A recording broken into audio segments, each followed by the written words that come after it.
Everyone, welcome to The Next Level. I'm JVL here with my best friends, Sarah Longwell and Tim Miller of the Bulwark. Before we get started, go hit the subscribe button.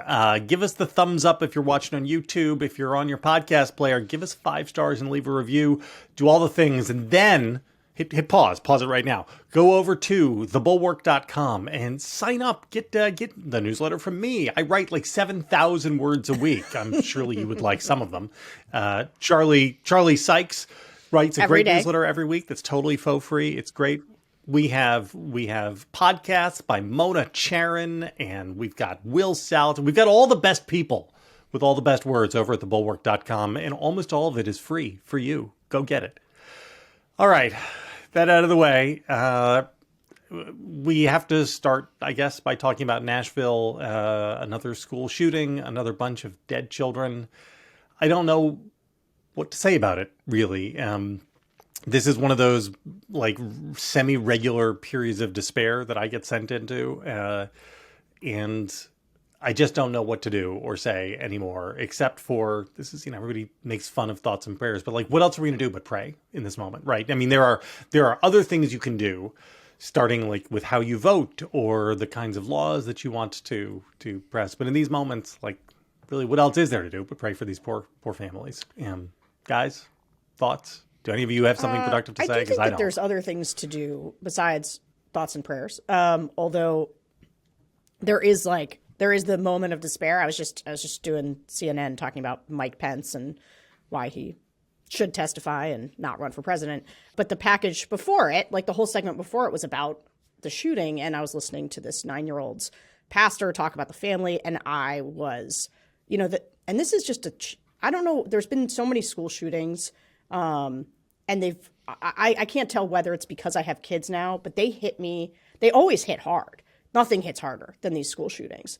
But somehow having kids, and like when you see the pictures of kids, I can't tolerate it, and my body can't tolerate it physically, and I am so sad. So I'm like going into my segment crying, and I'm thinking about how we're about to talk about politics, right? I'm there to talk about horse race politics, and the politics of this does matter. Like, that's the other thing besides the thoughts and the prayers, is like you make changes. And Tim talks about this sometimes where he says, this is the one thing I've really changed on since Trump, because people are like, well, you're Democrats or whatever. And I'm always like, I don't know. My positions on a lot of things haven't changed that much. On guns, it has. I think that the way that we approach guns in this country is insane. I think that the weapons that people can get their hands on are insane. And the thing about this shooting too, when you say you have nothing to say, this shooting is actually, it's going to create a different type of discourse, right? Because you have we're not quite sure. We have somebody who has different pronouns on their LinkedIn. And so so there's this whole discourse now around trans. There's going to be a whole discourse around how the media treated the shooting. It's going to fit right into the culture wars. People are not going to talk about solutions, legislative solutions. They're going to instead fight about this part of it. And so I actually think this one is going to stay with us a little longer than some of the other ones, because the right is usually very keen to put these things in the rear view as quickly as possible. They come up with a thing to say, we need more armed security, we need guns in schools, it's a door problem, and then they want to get out of it, right? New news cycle. This time, they think because it's a transgender, or we don't really know, but because it sort of fits into the culture war discourse and the way that the right is using transgender right now as like very much a wedge issue, I think it's going to go on longer than the normal cycle. Tim, my despair in this is rooted. The first order is, again, like the dead children. But the second order is that when I look at our political system, it seems to me, maybe I'm wrong, that if we have like 35% of the country, which is so wedded to their hand penises, as you called them in one of your best pieces for the Bulwark, that they are willing to trade school shootings for all of their gun stuff, then because of our system, that's enough to stop us from ever having change. Well, in some ways, I have a little less despair than you, and in other ways, I'm going to add a little additional layer of despair. We did have, the congressman from Tennessee, Burchett, Never heard of this guy, really. And so, you love when somebody's a backbench congressman you haven't heard of, and then they just appear on your screen for the first time, and it's like, oh, well, my introduction to Congressman Burchett is that he just doesn't want to even try to do anything about school shootings. It's like, not fixable. So we've gotten to that point, actually, where, there's been all this great NRA reporting, about how they handled Columbine and how they handled, the shooting in Connecticut, and how they were like, well, we need to have some fig leaves, right? Like we need to have something, right, to say, and like we really like the nihilism has set in to such a degree now that there's at least some of these guys are just willing to say, I don't even need to do that. Like I don't even need to do the door control thing, like two-step, right? I can. Right. Because that is the logic of their position. The logic of their position is total unfettered access to guns is a paramount right. And if one of the unfortunate downstream consequences of that is that a bunch of kids get killed every year in schools, I'm sorry, but that's a price we're willing to pay. That is their position, right? I mean, it is. So kudos to Congressman Burchett for actually saying it out loud, as ghoulish as it is. But, and we did pass the first gun reform bill in 30 years almost last year. I think that there's good reason to believe that red flag laws make a difference. My friends who are in the gun activism space who send me all this stuff, pointed to, as crazy as Florida is and as much bad stuff that has happened and as many mass shootings has happened in Florida, where they put in red flag laws, in Colorado where they've put in red flag laws. It's not a panacea. It's not going to stop mass shootings because of all these other problems that we have, but it is making a difference on the margin. So, the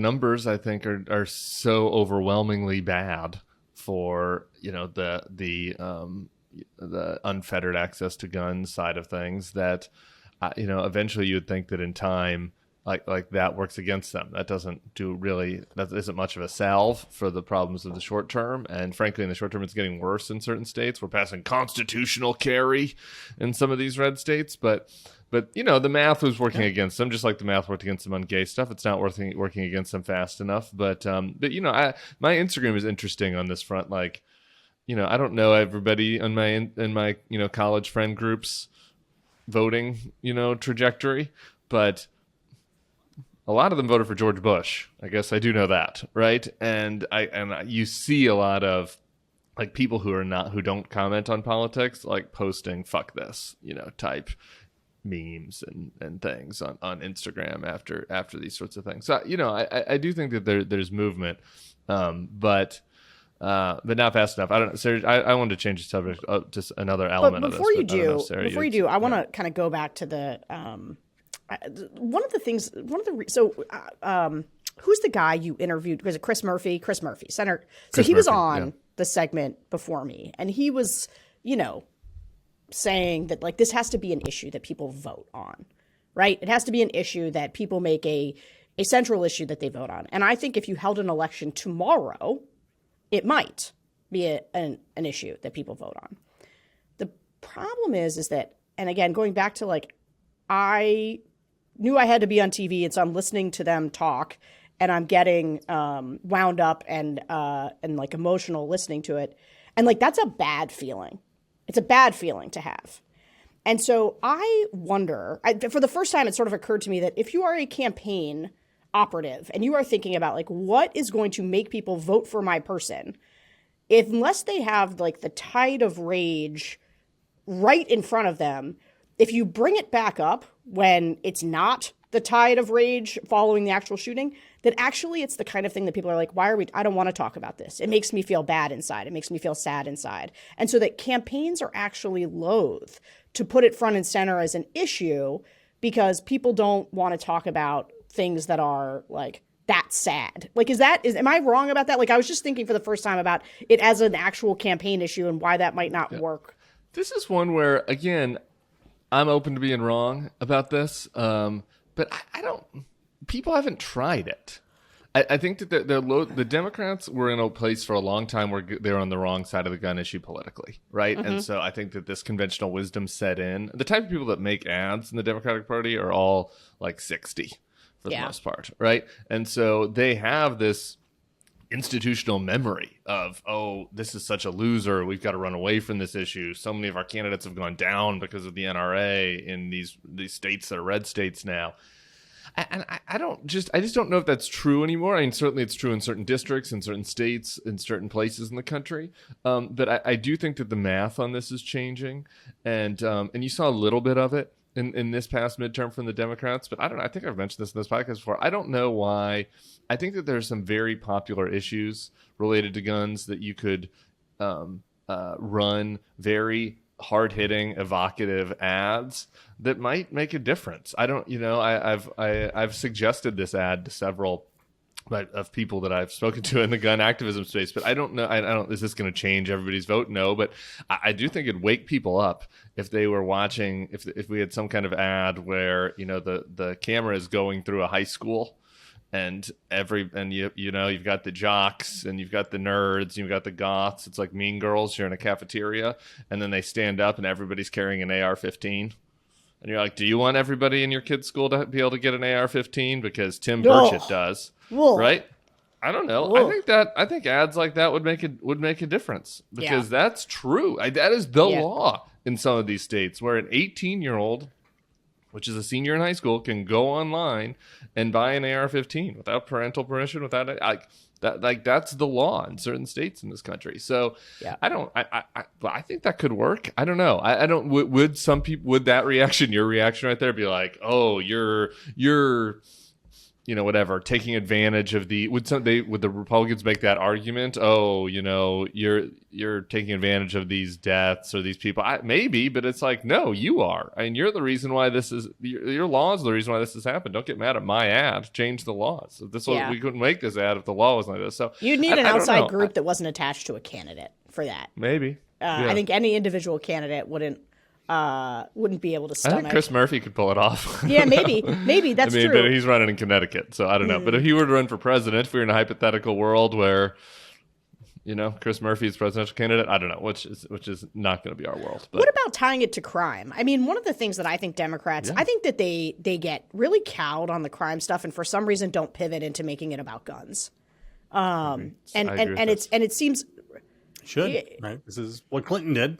Clinton coupled assault weapon ban with tough on crime. I just think a general, we need fewer weapons on the streets, fewer weapons in our schools.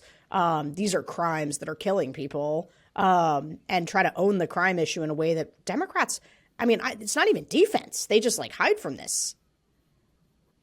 Yeah, ask Brooke Jenkins about that. More cops, more guns, right? Like that feels like bumper stickerable. Yeah. Or more cops, fewer guns, excuse me. Yeah. Can I just rage for a second before we pivot off of this? Because the truth is, I kind of respect that nihilist position that who's the congressman you mentioned, Burchett, right? Look, it is a coherent intellectual position to say something like, the constitutional right to bear arms is deeply important. It is important in America in ways in which it is not important in other countries. It is an enmeshed part of our constitutional order, and it should be. And there are going to be downstream ill effects of it, the way there is for free speech protections, right? Free speech protections means you're going to get Nazis marching in Skokie, Illinois. And it is important to protect this right, even though we're going to have we should just understand that we're going to have bad effects, like children being murdered in their schools many times a year. And I'm sorry, it's regrettable, but it's important. I disagree with that, but it's an ethos. Say what you will about it.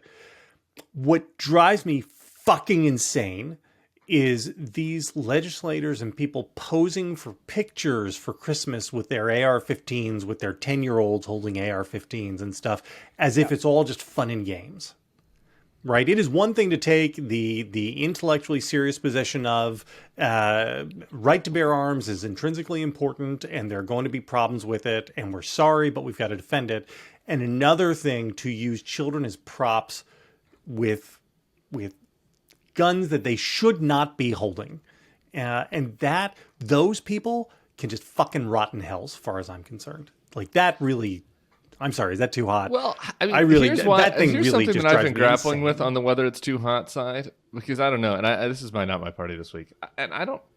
It's not too hot, right? On the merits, right? It's ridiculous, right? Like that 10-year-olds shouldn't be holding rifles, right? I don't understand why that isn't a universal position. It's pretty clear, but we haven't seen yet, I guess, that there's some sort of manifesto from this transgender shooter, maybe transgender. We're still kind of working through the details.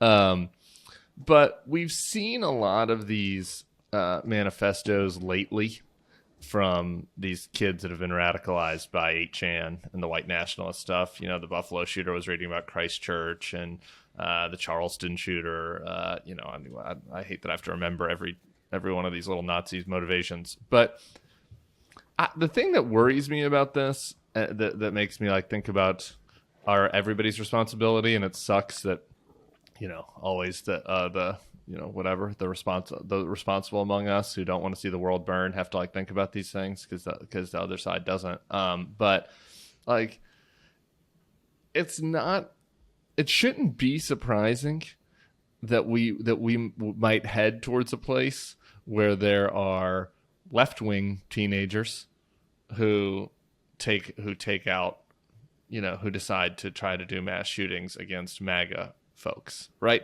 Like, this is just the downside of tribalism altogether. This is what I tried to write about.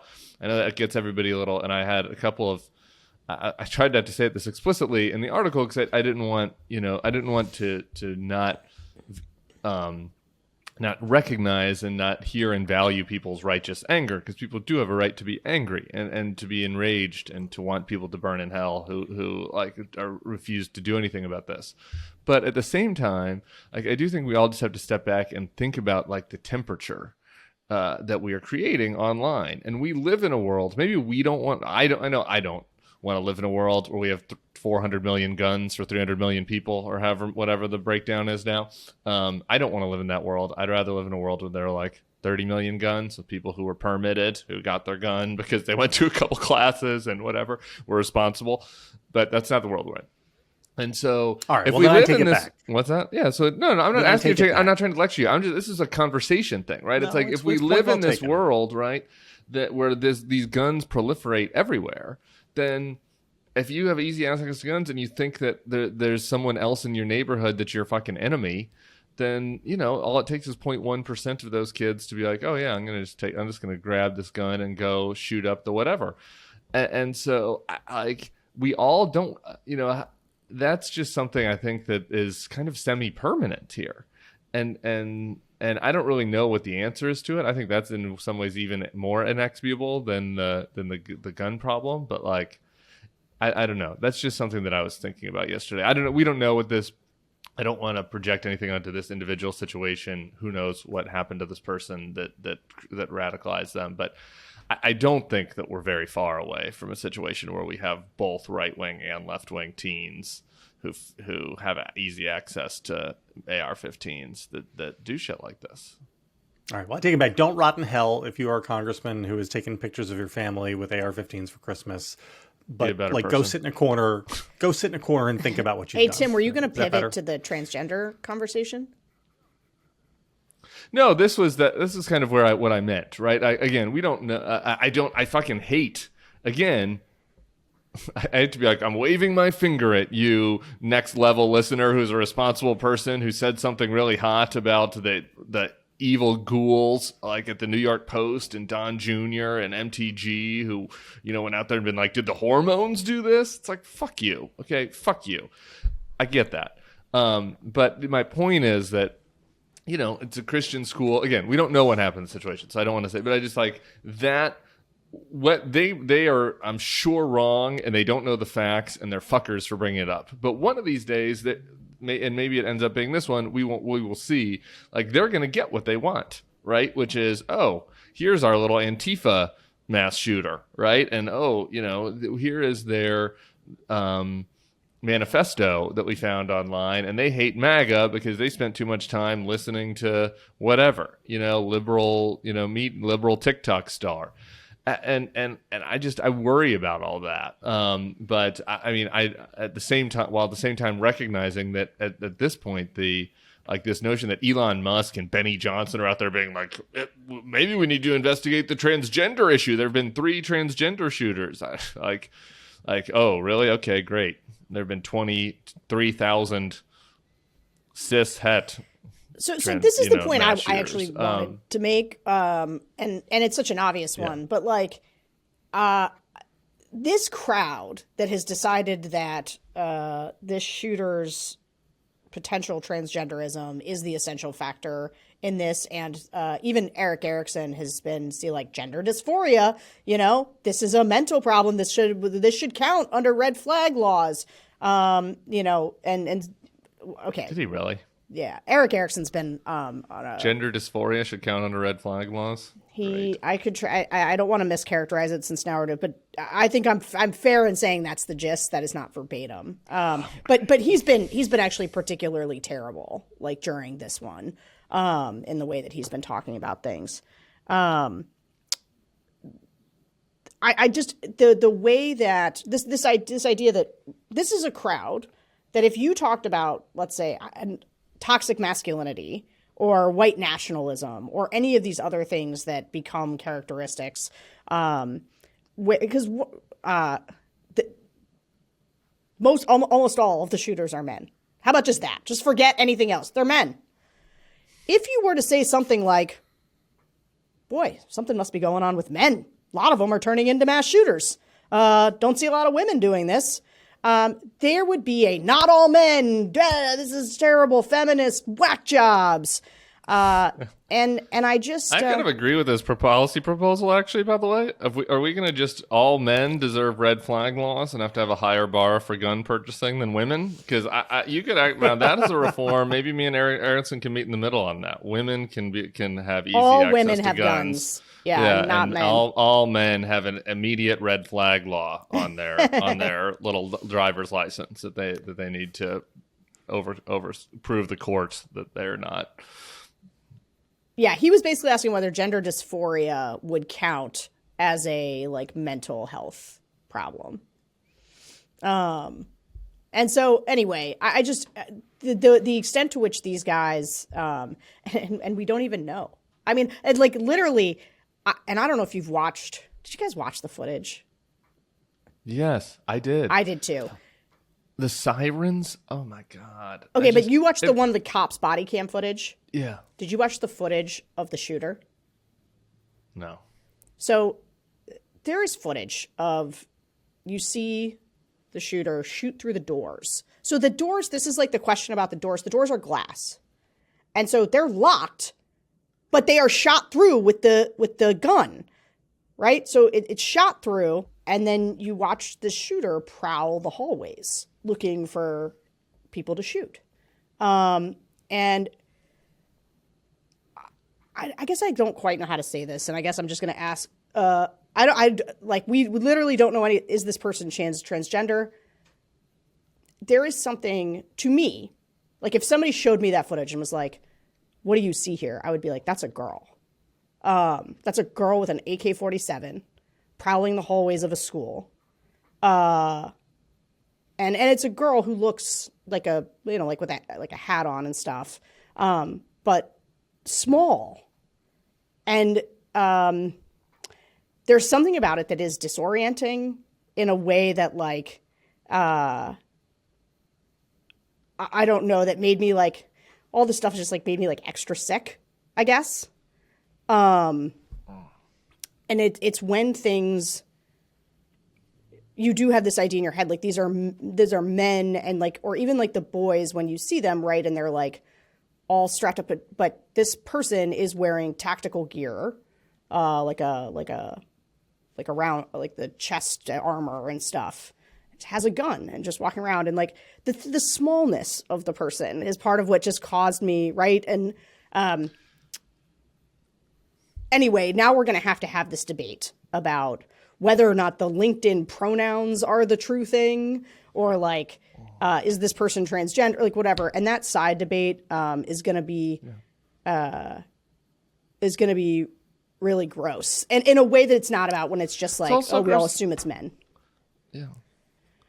Yeah, I guess it's gross, but it's also the door control thing, right? Remember we did this all with Uvalde. It's like, oh, the door was open, and I kept saying, and I got fights with a couple of the more responsible pro-gun people online who I was like, what are you talking about that the door was unlocked? I was like, great, but the guy had like 3 ARs. You realize that there are windows in schools, right? He could have just shot through the fucking window and climbed in the window. There's always going to be something that's, I was like, have you ever been to a school? Like, you don't think that there are going to always be ways in, right? So that was the one that time. And now, this time we're going to have to deal with the hormones. Just my final thing on this, I know JV wants to move on, is the sound from that. I don't, for good, there's so much tragedy to talk about always. You're focused on these families, these poor little kids, and the police and the parent, but like the other kids in that school, and it is haunting, these kinds of like, yeah. And they see the picture of the kid going through the bus. I don't know. I also, maybe for another day, just think that the trauma that we're putting these kids through with the active shooter drills and having to listen is just. And can I just say, so Tim talked about his social media feed. So on mine, I had a friend from college who was posting about his kids were in a school 2 miles away. All those schools were also locked down.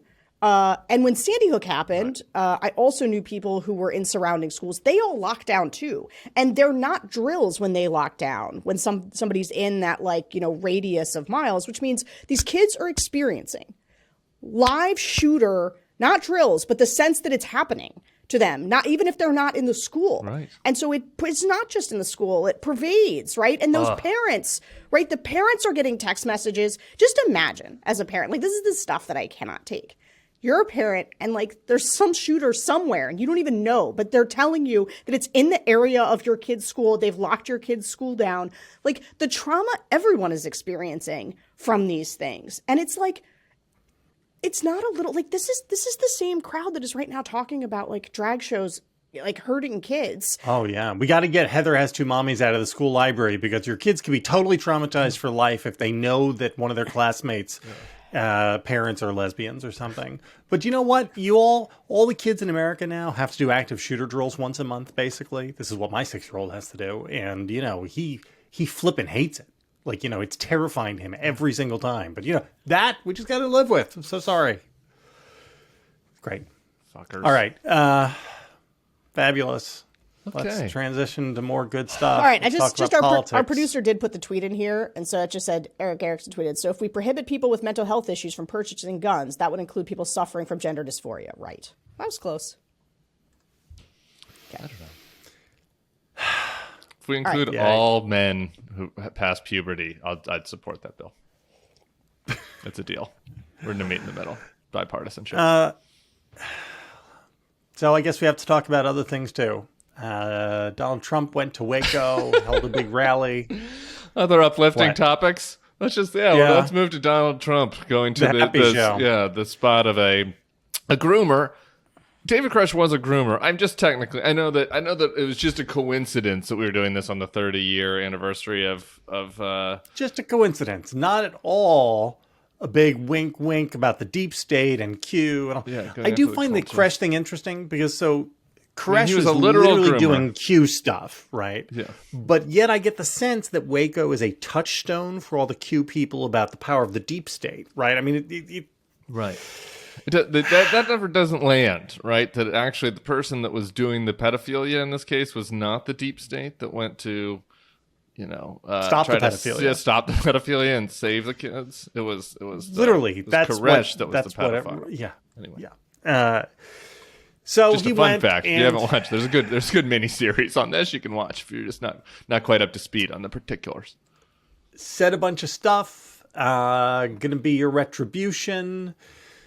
Some people are very concerned in Republican circles because the things he is saying could hurt Republican chances to win. And that's why they're concerning. Sarah, what'd you think? Was it everything you hoped it would be and more? Can I just tell you the thing that I am most struck by? Sure. This, because I actually think Tim could go through all the particulars of the insane things that happened, but I just want to make one point, which is I looked to see how many people were there. And I believe the real count was 18,000, right? Which means that Donald Trump is still getting almost 20,000 people to fill a stadium to go and spout. Let's not say Phil. Wasn't Phil. That's fine. That's fine. To go and to. All right. Here's my question: can Ron DeSantis get 18,000 people into a stadium? No. There's no. So maybe in Florida. You think? In the last month before the election. I mean, this guy, and he's doing this thing, right, where he flies in. It's very theatrical. He flies in, walks off the steps of the airplane, right onto the stage and the podium with Ted Nugent and other selected insane people. And, gives one of these. And I saw a couple of reports where it's like that the applause was slightly more tepid or like less, whatever. But like, there's still 18,000 people coming to see this guy. And that's bigger than any other candidate could get. The current sitting president for sure, which Joe Biden which I think is 18,000. which I think is a good reason to say that these are not everything, right? Yeah. But the intensity of like this committed level of support is still there anyway. And for context, I mean, Beyonce, for example, she's packing the football stadium out here. Okay. So, 70,000 people, 80,000. So, he's not at Beyonce level. It's more of like Kenny Loggins. I'm trying to think of who's drawing 18,000, like kind of somebody on the way down. Even Madonna would do more than 18,000 these days. So, but yeah, I worry about overanalyzing this because as a reaction to myself, right? Because in 2016, I was like, oh, who cares? He's got a bunch of freaks that show up to these things. And, Mitt Romney had a big crowd at Red Rocks in 2012 and he didn't win. And, I do that thing in my head. It's like, this isn't that big of a deal. It's just 15% of the party is freaks and they all showed up for him. And, then he goes on to win. And I was like, man, maybe yard signs and crowd size do matter more than I realized. Maybe I should check my priors on that. So I don't want to overreact the other way. I do think that it's dwindling. I think that Trump in Waco, there is just something that is worth saying. That like Trump in Waco in March of 2016 would have been like probably 40,000, maybe 50. You know what I like? There's something that it did look a little smaller than the old days. The people, the kind of notion that it's this star that's dying out that's more intense. But it's 2023, Tim. Yeah, that's the thing. We are so far We're 7 years in. I know. Trust me. I wish it was 8 people. How could anybody support this? And we'll get into this with Christie and all these guys. But it is smaller, so there's something to that, right? Like there's some shrinkage, as Charlie wrote in his newsletter this week.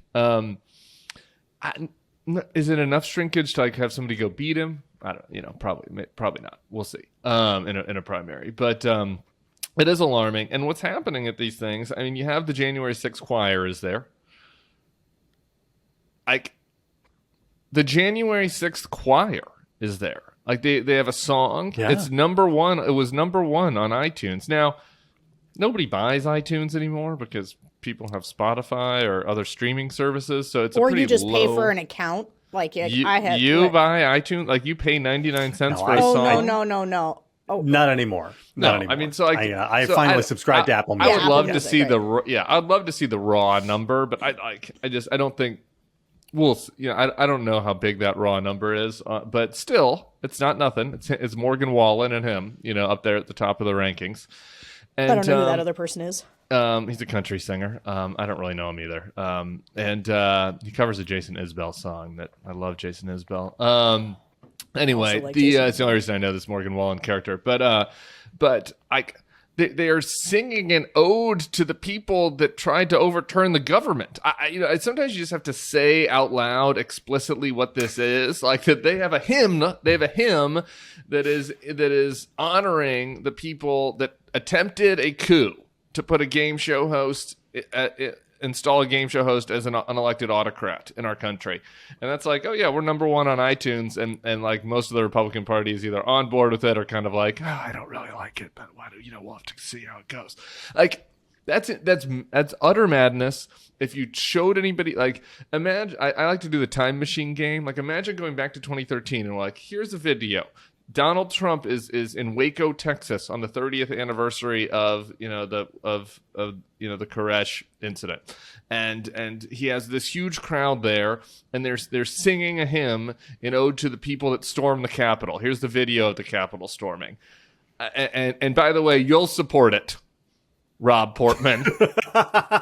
You still won't have Rob ruled Portman's out going, supporting that person I would again. never.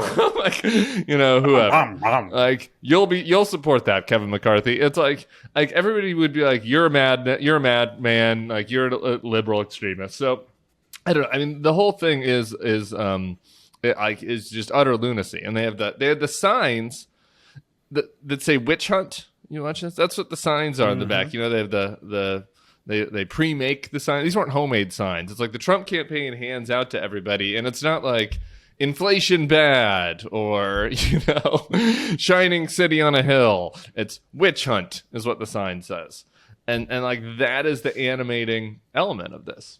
Now, Gwyneth Paltrow is the victim of a witch hunt, by the way. That's just I don't want to. Donald Trump is not. Reduce us to yard sign counting, but I do keep track of the houses that I pass in my daily commute with Trump flags. My daily commute, in my daily in New Jersey, Trump flags. And a lot of those, the original Trump flags from 2020 have come down, and instead, what I see is I want to get the wording. I may have the wording wrong, but it's something like Trump 2024. This time there are no rules. Oh, So it's something like that. Is the it's or like the gloves are off or something like that. But the theme really is retribution, and he's got that right again. He understands what his people want. I'm not sure about that. He's is right that there. true?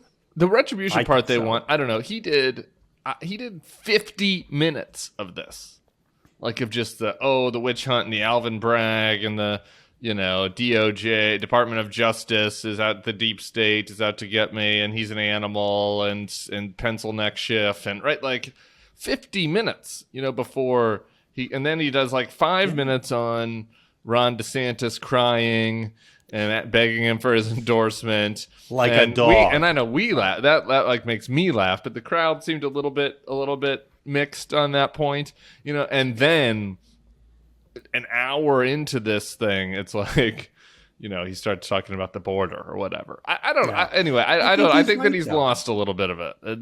Because what he does is he positions it smartly, because it is they're not doing this to me, they're doing this to you. Right. And that is, and you know what? Is it believable? Alvin Bragg Black. And that lady prosecutor down in Georgia. What do they all have? The lady part's not the part they're going to focus on. Right. Well, you know what I'm talking about, right? And I think that plays.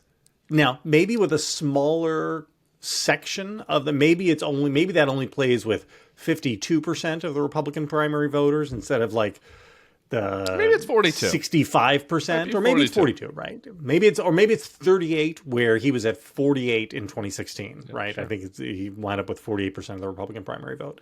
But I think it plays, and the people who say, "Oh, he's focused on personal grievance and voters won't respond to that," I think that's not accurate as an analysis of what's going on. Maybe a smaller number of voters will respond to it. What do you think about that, Sarah? I think it's accurate. It's not accurate for certain. There's a segment of gettable people that he's losing over this, I think. Do you think that that's wrong? The only thing, so here's the thing. I can't remember if I've said this to you guys or not. Maybe JVL. I've certainly said it to reporters. So there's all last week, all anybody wanted to know is about Ron DeSantis. And if I was seeing in the focus groups Ron DeSantis slipping. Now, we were seeing it all over the polling, right? In the aggregate polling, we're seeing Ron DeSantis had been slipping weeks. I wasn't really seeing it in the focus groups. Now, the focus groups tend to be a lagging indicator oftentimes because these are just random people we found who are willing to participate in focus groups who voted for Trump twice. And so they tend to, things get filtered down to them through the news. And so the number of times that a reporter asks me, I had somebody call me and be like, do you ever hear about Vivek Ramaswamy in your focus groups? And I was like, no, never. And then 2 weeks later, everybody was talking about Vivek Ramaswamy in the focus groups. And so sometimes the political media is on to stuff before. Same thing happened with, do you ever hear about, CRT in the focus groups. I was like, I remember with this call and I was like, no, it's never come up. And then like, it was all I heard about for the next, couple of months. And so I have not seen this like drop off in Ron DeSantis support. I continue to hear from voters, 2-time Trump voters say, I think Trump has too much baggage. I think we should move on. The only thing that I have seen that would indicate a little bit of a shift is that the language that Trump is using to knock DeSantis is starting to creep in. The idea that he is a regular politician is something I've started to hear from people who aren't sure about Ron DeSantis. Because there's a whole cohort of people. So there's this whole people who are like slightly more plugged in. They've heard of Ron DeSantis. They know who he is. A lot of the people who are more interested in Trump, it's because Trump is still all they know. They don't listen to tons of media. Or they just they like Trump. And they haven't learned a lot about DeSantis. And so they're going to look. Now, when they go look about DeSantis, they really get Trump's version of DeSantis. Now, Trump trashing him. And I think that's part of what is happening. But like the thing that I don't think anybody knows, that is just really unknowable right now, is how big is the chunk of people who want to move on from Trump to DeSantis.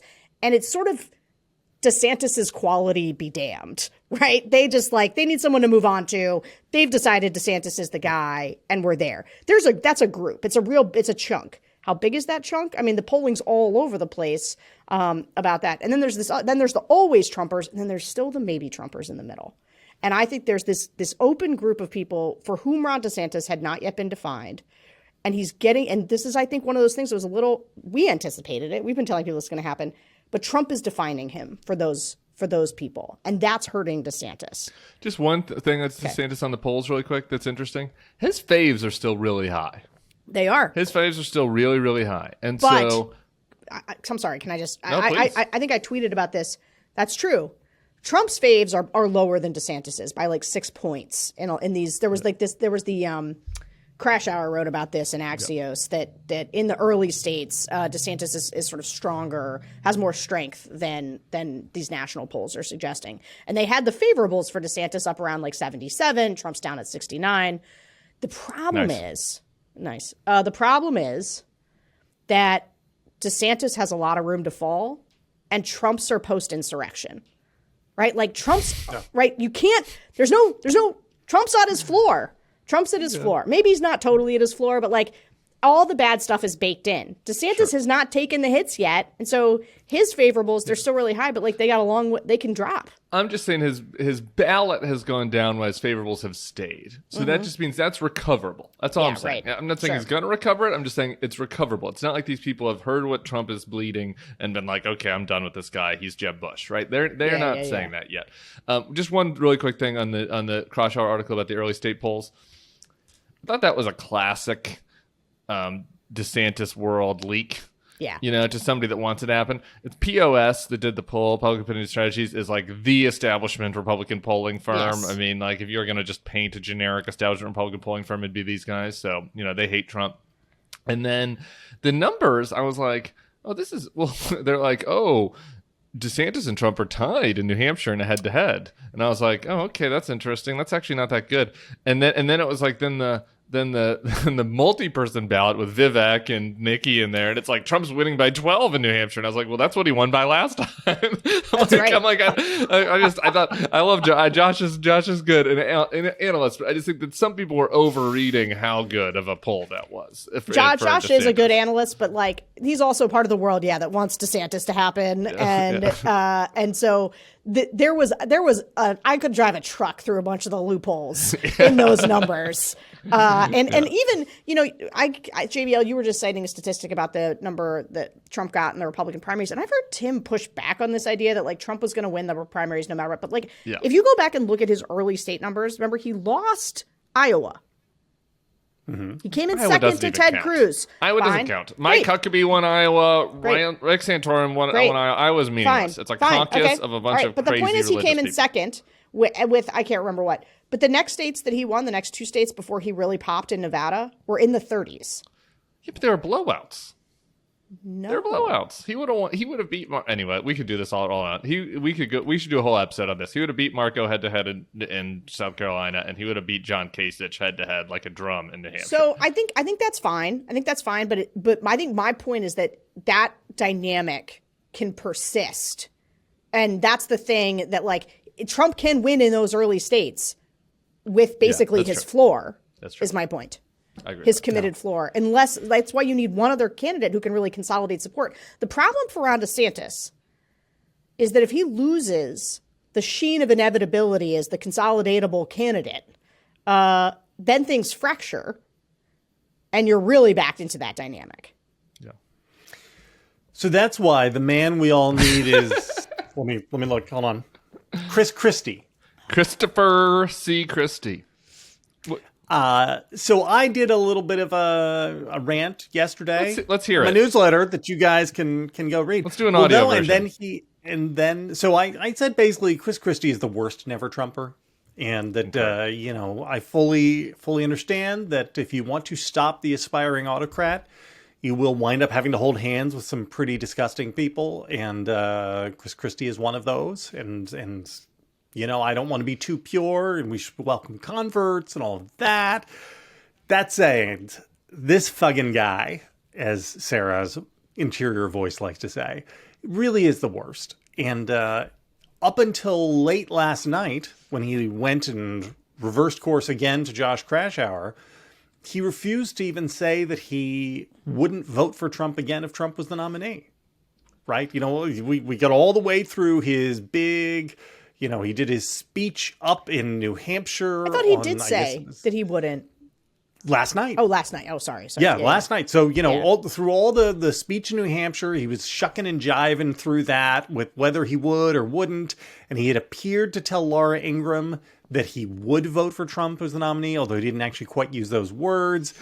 And then I guess he got some donor pushback yesterday because last night... again, he could have made this clarification at any point. He gave an Axios exclusive and told them, no, if Trump's the nominee, I can't do it. But he made sure to note he could not possibly vote for Joseph Robinette Biden because of what an extremist he's been. Couldn't vote for either of these guys. So he count Chris Christie as a vote for Edmund Burke. And Chris Christie is like, it is so outrageous that he would have the January 6th choir out there. Agree. And it's like, how could we have a pro-insurrectionist choir at an event? You could never vote for this guy. Okay, great. You'll vote for his opponent? No. I don't know. Even Steven. Joe Biden's kind of old, and I think he spent too much on Biden COVID. Is too old, right? And you just look at the amount his policies when it comes to infrastructure are out of bounds, good sir. Which is funny because Trump, one of his retroactive justifications for being with Trump in 2016 was I had to stop Hillary Clinton because she was such a unique threat to America that I'm sorry. I was Did you see the little old man that just owned him? Yeah, when Christie was like, how could I have known that Trump would be the kind of None president of us he could was? possibly have realized. Yeah, and the little guy was, I did. Yeah. I know. No and shit. Everybody laughed at him. It's like, oh, wait, so you're coming into this race, you're raised in Deatra for being in this race is that you can beat Donald Trump on a debate stage, and you just got beat by a 67-year-old named Saul at a New Hampshire town hall in a debate. I was like, I'm a little concerned if that's really your strength. Well, and also it calls into mind, this is the other thing. Again, fully understanding that you can't let the perfect be the enemy of the good, fully understanding that, as Churchill said, the only thing worse than bad allies is no allies. I understood all of that. Christie has demonstrated again and again that his judgment is terrible. But he's also demonstrated that he doesn't actually talk straight and do the truth. No. This is a guy whose whole shtick is like, well, I'll be the straight talker. And he's just tying himself into knots, which suggests to me that he's useless as an ally. I'm all for useful allies. Sarah, I know you want to get in here, but can I read one quote from my book? Sure. I'm going to be the guy that quotes his book. It's not really. It's a quote from the Dispatch, actually. I quoted an interview that Chris Christie did with folks over at the Dispatch. He's talking about life in the post-governorship and like why he felt like he needed to be engaged in the Trump campaign. Here's a quote. I was talking to another governor who's coming off the end of his term. I said to him, look, one of the things you need to know is the music stops. You watch your successor get sworn in. The trooper takes you back to your house. You wake up the next morning and they're gone. The cameras are gone. The phone calls stop and the music stops. And you got to figure that out. What do I substitute in for that? That quote tells you you don't need to hear any other word that Chris Christie says. You don't need to hear a single word from that fuck. Okay, he told you exactly why he's doing everything that he's doing, because the music stopped and he needs to fill this hole in his heart.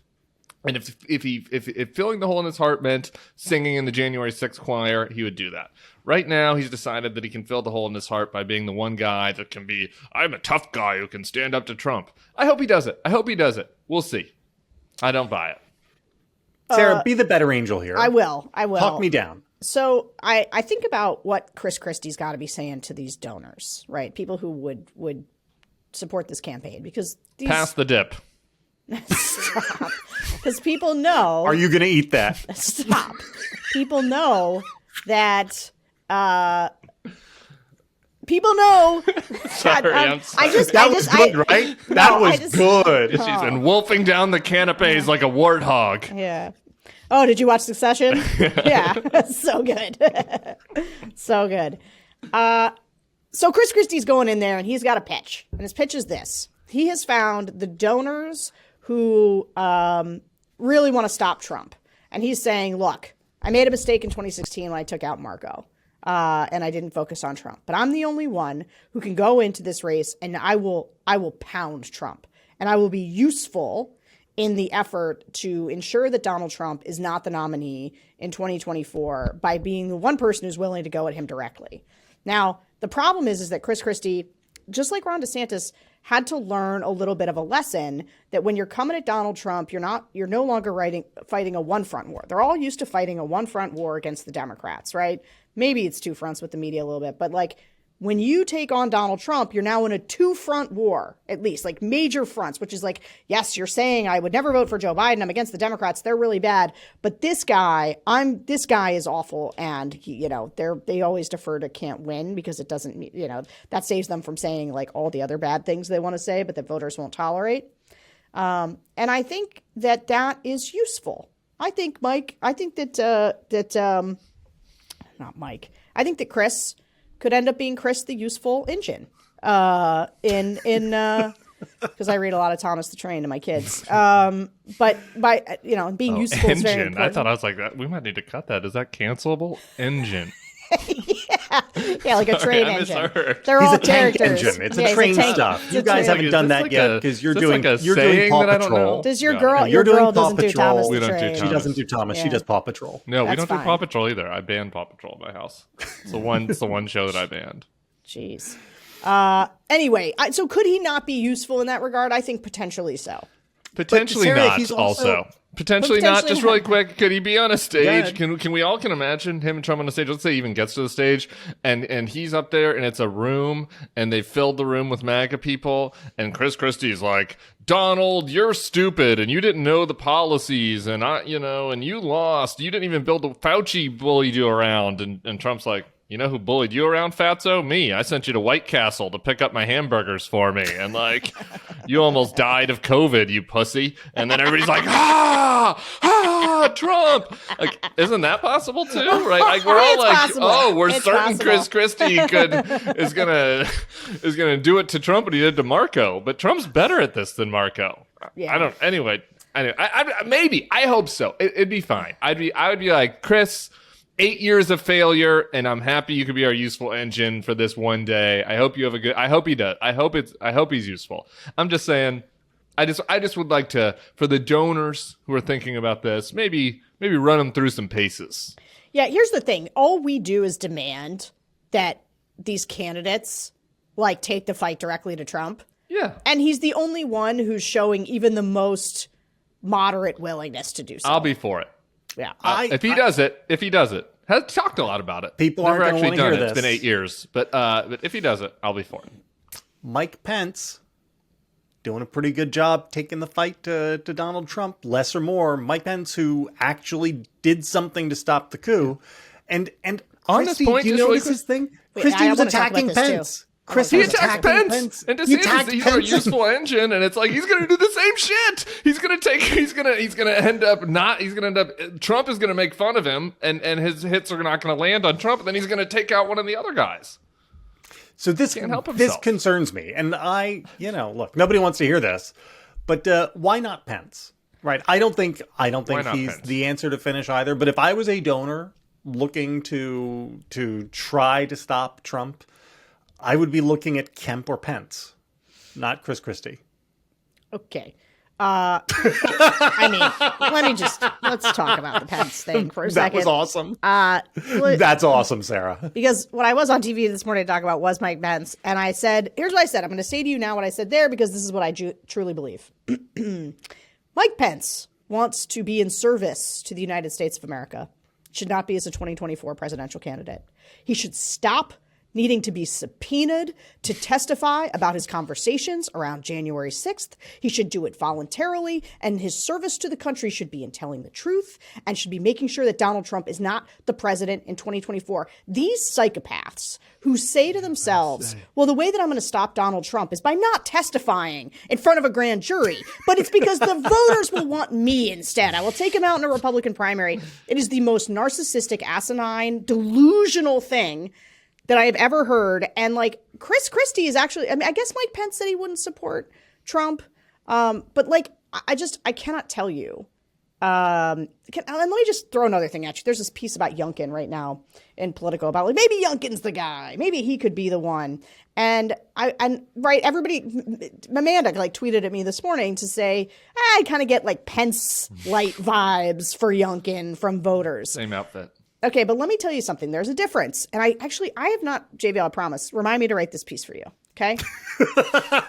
Okay. I want to start. Maybe we'll cut the show here and we'll just do a transcript of what you're about to say and turn it into a piece. Okay. There is a dividing line that we have not branded and we need to. I'm gonna TM it just like I do a Republican Triangle of Doom, no longer with the finger signs. Which is we should all talk about 2015 as BT, right? Before Trump and in the before times, right? 2015 BT, anybody who was around then, Nikki Haley, Mike Pence, Mike Pompeo, this is part of where DeSantis is going to get himself in trouble because like the things that it's not going to be DeSantis with pictures of him and an underage girl. It's going to be pictures of DeSantis and like H.W. Bush. Eric Like, Cantor. those are going to take him out, right? Yeah. Okay. So if you were a politician in the before times, people see you as before Trump and they say, we're not going back there. They can like Nikki Haley, fine. She's nice enough. Some people can say Mike Pence is a nice man, but they are from the before times. They are from before Trump. They are from 2015 BT and they don't want anybody from that time. The one thing that people like Youngkin have going for them is because they are from AT, after Trump, the after times, right? And if you come of age during the sort of Trump cinematic universe, you have a benefit, which is because one of the things I said to Amanda is, look, the difference between Pence and Youngkin is that everyone knows who Pence is. They have an opinion on him. No one knows who Youngkin is. Like you do a focus group about Glenn Youngkin, nobody's heard of him because he's the governor from Virginia. We all know who he is, but like average voters, this was always one of the things about Ron DeSantis that was sort of startling is that voters in Ohio and in Texas all knew who he was, which is unusual for like you can't buy that kind of name ID. Yeah.